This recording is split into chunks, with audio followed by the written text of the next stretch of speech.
My shift starts at 3 a.m. in the morning, and generally, with a 12 hours working period, it can be, finish at 2 o'clock, 3 o'clock, 4 o'clock in the afternoon.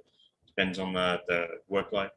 And you've just got to, work everything in so that you know that you've got the required amount of break and tired, and knowing when you're tired and not, fit for duty. That's the biggest thing.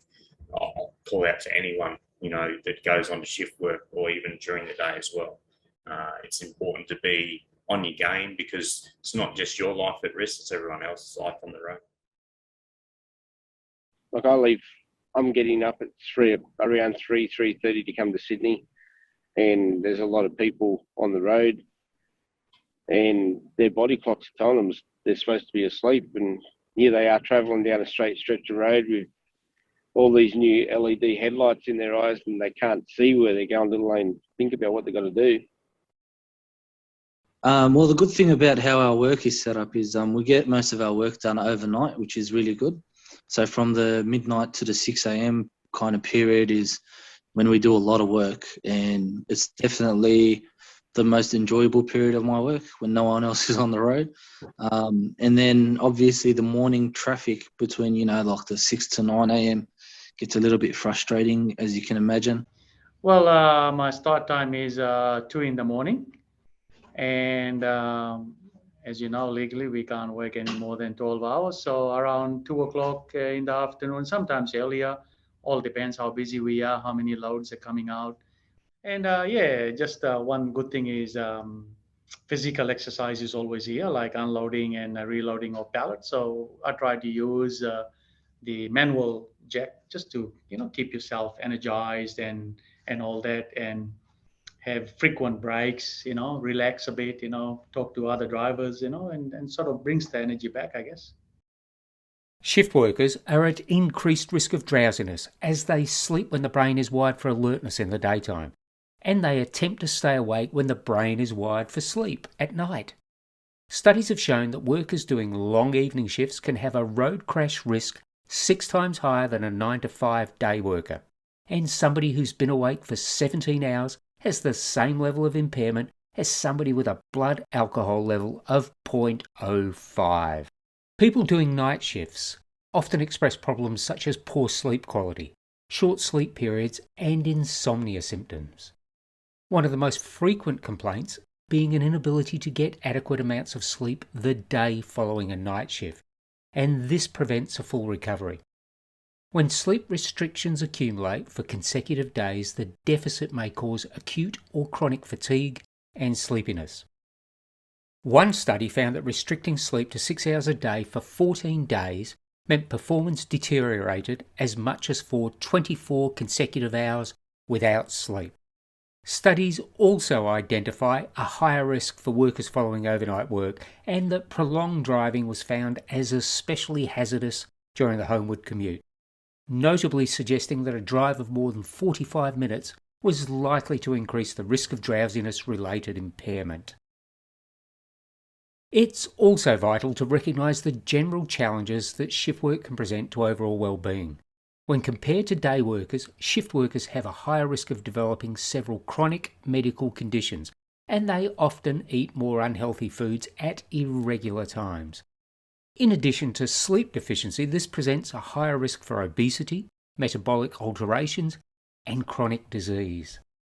So, how do shift workers prepare for their shift? And if they are tired before or afterwards, what do they do to re-energise themselves?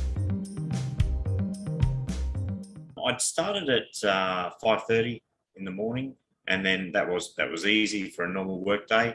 Then moving into the shift time, it was a bit difficult to start with. But managing when you need to go to sleep and the required rest time, your diet is the biggest thing I find. And, not having a massive meal before you go to sleep, it all contributes to, making the day go easier. The most important thing is, especially as far as our driving duties are concerned, a good night of sleep, nothing can go past that. So yeah, you have to make sure you are rested well before you're even thinking about coming to work, I guess. It's it can be physical job at times. So I do my personal exercises at home whenever I get spare time. So I do my training. We work like midnight to midday and things like that. So some people go home and have a nap for 2 or 3 hours, and then they go back to bed again around 9 or 10 p.m. for another hour or two, which is instead of having 5 or 6 hours like that, or sleeping 4 hours and 4 hours, you'd be better off just one uninterrupted sleep of 6 hours would be better than 8 hours of a broken sleep. You know what I mean? So obviously, if you have a long shift, it doesn't matter which industry you work, you will be fatigued for the next day. So for me, I try to have a proper rest, maybe like have a proper sleep at the night, and secondly, eat the right food. When I get in the door, I shower, and some nights it's best to even go to bed. You sleep better, you don't really want to eat, you might have had a late lunch and you just go, I just have a cold drink, go to bed and wake up early, feel great. It's better because, you might have things to do for yourself, like pay bills or check your crypto or whatever. Once you wake up, feeling great, do all that, and you're more alert, and then I'll cook some food, go off to work or something. I don't really eat breakfast too early because I do a little bit of that intermittent fasting, which helps keep my blood sugar down too. What I'll do, because we have 2 half-an-hour breaks, I'll pick a nice spot, put the seat back, pull the curtain around, because these Volvos have got a bit of a curtain, and I'll have a little snooze. And here's a few other ideas to manage the effects of shift work. Create a plan to help manage your internal clock, including when you're working, plan naps and sleep, a healthy meal plan, and the quiet times you need in preparation for your sleep.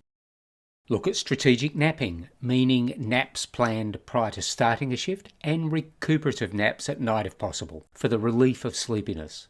Also, be mindful of sleepiness after a night shift as you prepare to drive home. A 15 to 20 minute nap before your journey may be beneficial, providing that you're fully awake when you get behind the wheel. Control exposure to bright light after a shift to help your body and mind adjust for a longer sleep. And reduce screen time, ideally swapping it out for physical activity. With the body clock out of sync and sleep patterns disrupted, there's a much higher crash risk. Manage your sleep and your energy levels through rest, preparation, a healthy routine, and diet.